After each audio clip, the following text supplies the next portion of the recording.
Sarah had inherited an old country house from her grandmother. It was far away from the hustle and bustle of the city, and she hoped it would bring her peace and tranquility. The first few weeks went by without any issues. However, as the nights passed, strange noises began coming from the attic. At first, she thought it was just the old house settling, but the sounds soon turned into distinct whispers and footsteps.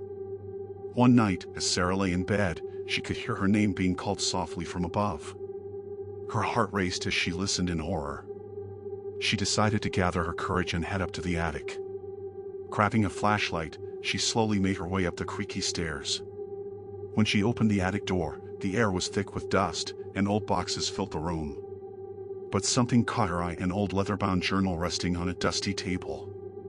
Opening the pages, Sarah read the following words. "I can't stop hearing them. They keep watching me. Hiding in the shadows, never leaving me alone."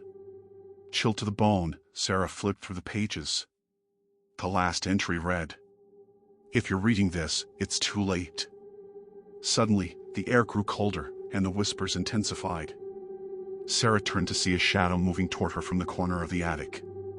Without thinking, she rushed down the stairs and locked herself in her room.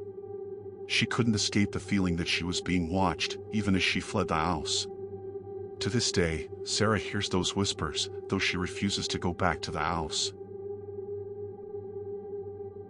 Jake was an avid collector of antiques, and one day he came across a beautiful, ornate mirror at a local shop.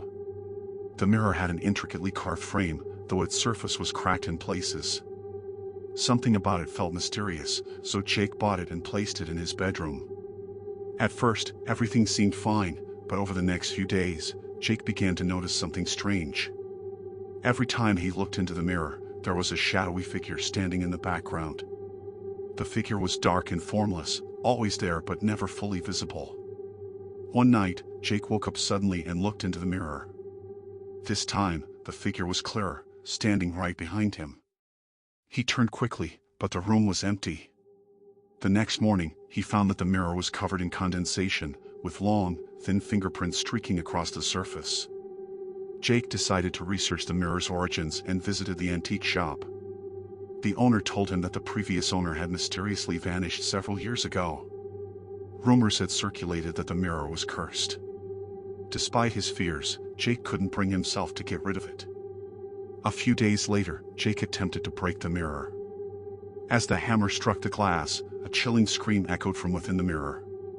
The shards fell to the floor, and in the reflections of the broken pieces, Jake saw the same shadowy figure. But this time, it wasn't in the mirror anymore, it was in the room with him.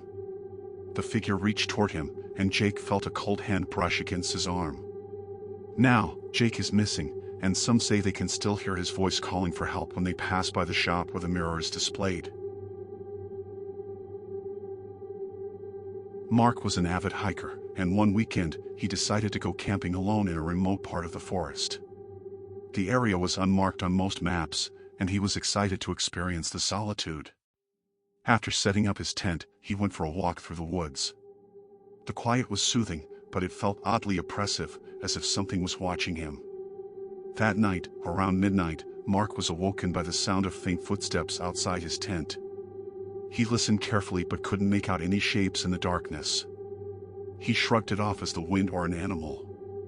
However, when he stepped outside the next morning, he noticed fresh footprints surrounding his tent, footprints that had no clear origin. Later that evening, as Mark sat by the fire, he heard the sound of footsteps again. This time, they were much closer. The hairs on the back of his neck stood up as he grabbed his flashlight and scanned the forest around him. There was nothing there. But when he returned to his tent, he noticed a message carved into the ground near the entrance. "I won't let you leave." Mark felt his heart race. He packed his things and tried to leave, but no matter which direction he walked, he always seemed to end up back at the same spot, his camp. By now, night had fallen, and Mark could hear the sounds of movement all around him. The shadows in the trees shifted as if something was watching him. He ran, terrified, but the sounds of footsteps continued to follow him. The next morning, Mark's tent was found abandoned. There was no sign of him, but the forest ranger swore he heard faint, desperate cries coming from the woods that night. Some say they still hear the sounds of a man walking through the trees, waiting for the next hiker to stumble across his path.